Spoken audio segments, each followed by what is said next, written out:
Dear students, BCom part second income tax की class चल रही है जिसमें मैं डेप्रिसिएशन से संबंधित रूल्स रेगुलेशंस बता रहे हैं।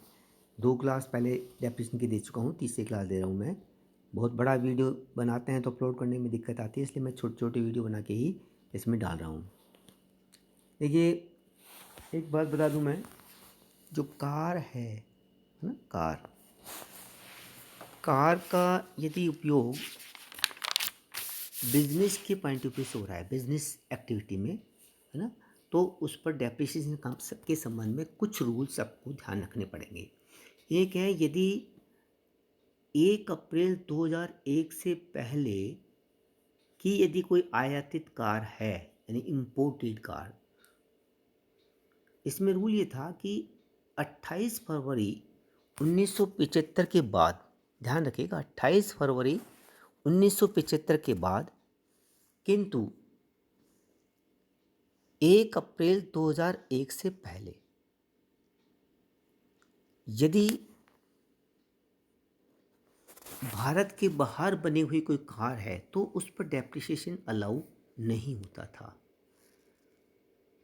ये एक नियम था, लेकिन इसमें भी कुछ पॉइंट्स थे कि जैसे मान लीजिए उस कार का हम टूरिस्ट के लिए पर्पज़, टूरिस्ट को घुमाने की पर्पज़ में यूज़ कर रहे हैं तो डेप्रिसिएशन अलाउ हो जाता था। या यदि किसी व्यवसाय इंडिया से, भारत से बाहर चल रहा है और वहाँ विदेशी कार यूज हो रही है तो भी डेप्रिसिएशन अलाउ हो जाता था। यानी विदेश से बनी हुई कार को यदि अपन इंडिया में अपने बिजनेस में यूज़ करते हैं, कब?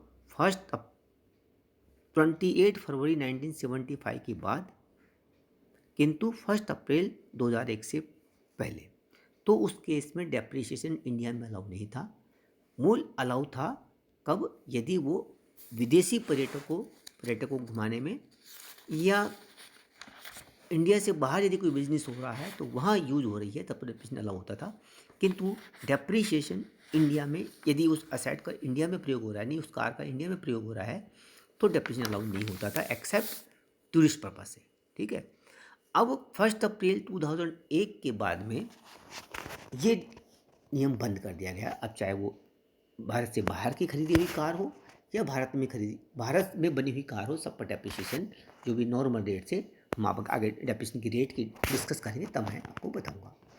राशि की कटौती संपत्ति की वास्तविक लागत से अधिक नहीं। हाँ, देखिए, डेप्रिसिएशन जितनी उसकी असेट की जो ओरिजिनल कॉस्ट है उससे ज़्यादा का डेप्रिसिएशन अलाउ नहीं हो सकता। कुछ परिस्थितियां हैं जिसमें एडिशनल डेप्रिसिएशन की में भी नहीं होता, फिर बताऊंगा जहां ज़रूरत होगी। बाकी ये मान के चले कि नॉर्मल ड्यू कोर्स में जितनी वास्तविक लागत है उस असेट की, उससे ज़्यादा का डेप्रिसिएशन अलाउ नहीं होगा। राशि यानी डेप्रिसिएशन चार्ज करने के 2 तरीके हैं, 2 विधियां हैं। एक तो वास्तविक लागत यानी ओरिजिनल कॉस्ट पर। देखिए, ओरिजिनल कॉस्ट पर जो पावर जनरेटिंग कंपनी होती है, शक्ति उत्पादन करने वाली कंपनी, उनको इस संबंध में डेप्रिसिएशन प्राप्त करने की छूट है। ठीक है, इन ओरिजिनल कॉस्ट पर। वो जब पॉइंट आएगा मैं अगले बताऊंगा लास्ट में है इस चैप्टर के। हाँ, दूसरा मेथड है अप्लिखित मूल्य, रिटर्न डाउन वैल्यू पे। तो आप तो ये मान के चलें कि बिजनेस में, यानी पावर जनरेटिंग कंपनीज के अलावा जो भी बिजनेस जनरेटिंग कोई कंपनी होनी जरूरी नहीं, पावर जनरेटिंग उपक्रम है, कोई भी किसी भी तरह का बिजनेस कर सकता है, कोई जरूरी नहीं कि कंपनी की फॉर्म में ही हो, है ना, तो उसको डेप्रिसिएशन ओरिजिनल कॉस्ट पर लेने का राइट है ना। लेकिन उसके अलावा किसी भी तरह का यदि कोई बिजनेस है तो depreciation return down value basis पर ही मिलेगा।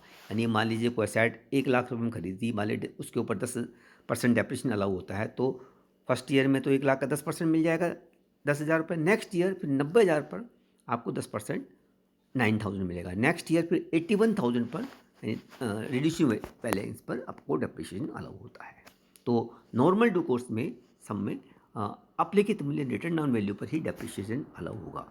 संपत्तियों के समूह पर ह्रास की छूट देना। देखिए, आजकल इसमें एक एक संपत्ति को अलग अलग नहीं मानते, संपत्तियों को समूह के रूप में मानते हैं। यानी मान लीजिए कोई 5 तरह की कार है अपने पास, डेप्रिसिएशन कार पर एक ही तरह से 20% माल अलाउ है, तो डेप्रिसिएशन चाहे वो कोई सी भी कार हो, इनोवा हो, सफारी हो, किसी भी तरह की कार हो, सबको एक ही ग्रुप में मानेंगे और जो भी डेप्रिसिएशन अलाउ होगा, जो भी उस रेट्स पर अलाउ होगा, वो इस पर डेप्रिसिएशन अलाउ करते हैं। गत वर्ष में प्राप्त की गई संपत्ति पर राशि की छूट। हाँ, ये चीज़ मैंने पहले भी बता दी कि गत वर्ष अपने लिए क्या 19-20 2019-20 उसमें यदि कोई संपत्ति प्राप्त की है, तो यदि वो एक उसका प्रयोग हमने 180 दिन से कम किया है तो आधी रेट से डेप्रिसिएशन अलाउ होगा, और 180 या उससे ज़्यादा दिन के लिए प्रयोग में लिया है तो उसको फुल डेप्रिसिएशन जो भी रेट लगेगी उसके हिसाब से अलाउ होगा। हाँ, देखिए, एक बात तो है कि संपत्ति बिजनेस की होनी चाहिए, स्वामित्व होना चाहिए, लेकिन यदि मान लीजिए,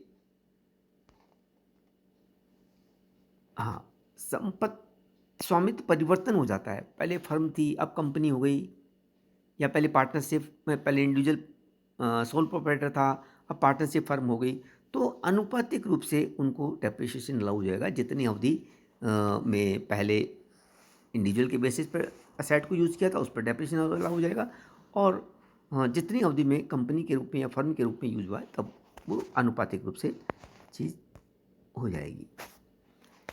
नेक्स्ट पॉइंट देते हैं अपन अगले वीडियो में। Thank you.